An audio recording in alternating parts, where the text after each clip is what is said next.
this is Jennifer McKinney. Hello. And we're going to be talking to you today about writer's block. Right. So this is something you will have heard about or probably experienced. Yeah. Where you cannot find it in yourself to move forward with your writing. Yeah, you might find that you are drawn to any activity other than putting your words on your page. Suddenly doing laundry is a whole lot more appealing. Which, dear God, consider the possibility.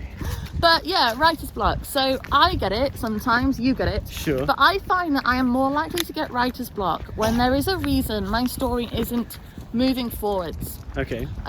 Because I like to keep the conflict active. I like to keep my story moving. And sometimes I'll find that I'm in a stalling place where events are happening. It's plodding along, my characters are talking, they're doing things, but it is not moving the story. Right. And so because my story feels stalled, I then emotionally get stalled, and I cannot find a way to make the story alive and interesting because I'm just wading through sand with it. Right. Which is when I go find this guy and we tend to go for a long walk. We talk about what my character wants. Yeah. Where the character's at now, I say she because I usually write women. Yeah. Where she's at in the story, where she's headed, and how she's feeling emotionally and what's happening around her. Yeah. And what I'd say is, if you go over those details, talk about what your character originally wanted, what she was motivated by, what she dreamed of, the whole purpose of following this particular part of her life, this journey that she's on. What is the point of it? Because then you'll start to hone in on what it is that you're missing. Right. Wouldn't you think? Yes, I 100% agree with everything that you've said there. In terms of practical advice, from my point of view, because I think my process is kind of the same, in that, if I'm finding myself stuck. So an example from Unholy Water, and this is the reverse of what you just described. I had one of my main characters going to see one of the mysterious figures in this story who I was using as a kind of potential for sinister, the person behind all of the weird shit, whatever. Yeah. Who is a priest, and he's new in town. So I got my main character going to see this guy, and I was like, I really feel like I need something to lift this experience so that they're not just having a conversation about the reason why Robert, the character who's gone to see him, has gone to see him. Yeah. And you were stuck. You were feeling the scene was flat. Yeah. He was feeling it was unexciting. Which it was. And that it just needed something that would keep the reader interested. Right. Yeah, exactly. Something that would hopefully the reader is interested enough in, like, why is the reason Robert's there, which the reader knows.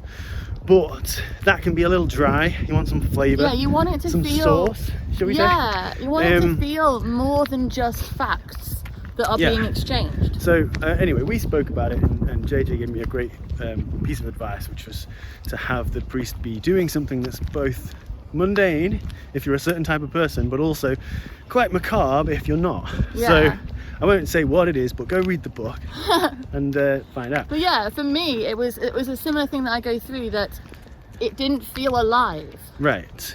And finding something that your character is doing is a good So when it comes to the practical advice, because you might be feeling like, this is great, you've got each other to talk to and fix these problems, I feel like I'm up against a brick wall. You might, and this is something we all have to do, you might have to write it while you feel like the thing you're writing kind of sucks. Yeah. And get over it and write through that. Because then you go and you edit. Then you can edit it, and you'll, like, a lot of creative people like us, we are prone to heightened emotional and self-loathing. Self-loathing, for example, or loathing of our own work. I suffer from this a lot, especially while I'm creating. I feel like the thing I'm making really sucks. Yeah, I do too. So if you're feeling like that, you're like, why am I doing this? Why am I creating something that sucks? You have to try and remind yourself, if you can, that your brain is lying to you.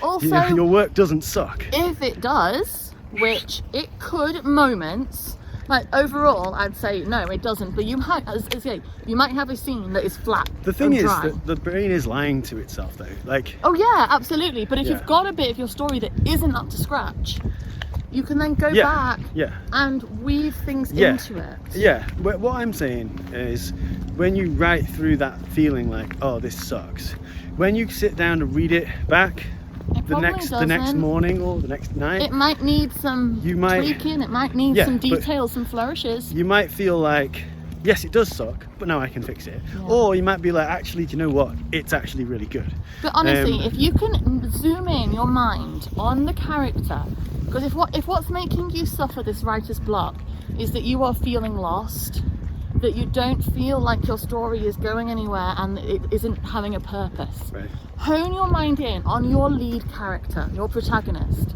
What does that character want and how are they going about getting it?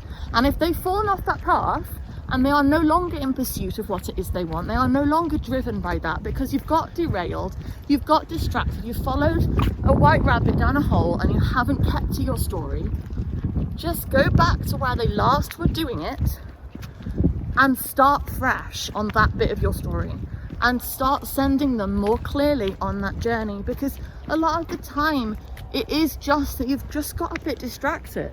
Yeah, and it isn't that what you've done is bad, it's that you haven't focused your mind on what your character's doing. Right. And that'll help. And if you're watching this and you're listening to all of these sort of pieces of advice and you're thinking this is all great but it doesn't help, it might be the case that you need to go and sit down and read something.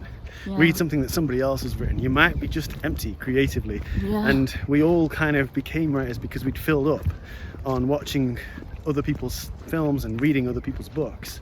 So then we had this excess. And when you started, you had this excess of energy that is now empty, and you need to fill it back up again. I tell you what, there are times when, because I can create a lot. I feel like I have got a lot of thoughts and a lot of imagination just bubbling around in the old nogs. Yes, you do. But there are times when I'm just done. Yeah. And it's not that I've got writer's block. It's not that I can't write, or I don't know what to write. It's that I'm done and I need to just sit down with a cup of coffee and a biscuit. Yeah, my practical advice in that moment give yourself is a break. Not to go on Twitter. Unless you come in and talk to us, which case, hello. But don't go on Twitter, where the world is burning, falling down, and everybody hates each other. Read something. Read something new. Refill your creativity in a way that also gives you a break and lets you rest. Lets you just sit quietly, not push yourself when you're not there. Yeah. Just let yourself breathe. Get yourself refilled with other people's creativity and enjoy it. You might then, in that what you read, find something that helps you. Yeah. Because inspiration is everywhere, but this idea, I can use this. So it will help to just give yourself a break. Right. I think we've covered it. Yeah. If you have any tips on how to overcome writer's block, drop a comment below and we'll have to talk about it. Because I think everybody goes through it and everyone has ways of coping. Yeah. And you don't want to stop writing. Never stop writing. The worst thing, so yeah. If you could give this video a like and subscribe to our channel, you'll help us keep making videos about the writing advice that we want to be able to give you. Absolutely. And I hope you are finding useful. Yeah. If you come and find us on Twitter, where we are not burning, we are not celebrating pain and destruction and hatred. No. We are talking a lot about writing. Yeah. And life and joy and sometimes a bit of burning, but mostly joy. I'm Julie Ann Rose and he's John Muck. Come find us, come talk to us about writing, tell us what your work in progress is and we'll hear because we're interested. Yeah, we will. If you go to www.sirenstories.co.uk, you can find examples of our books, including the one that he was just talking about, Unholy Water. They're all over there and you can find out where to buy them, or read them for free if you have the Kindle Unlimited. Right. What else? I think that's it. That's it, I believe, yeah. Thank you very much again for watching, and we'll be back again soon with another video on writing. See you soon, guys. Bye. Bye.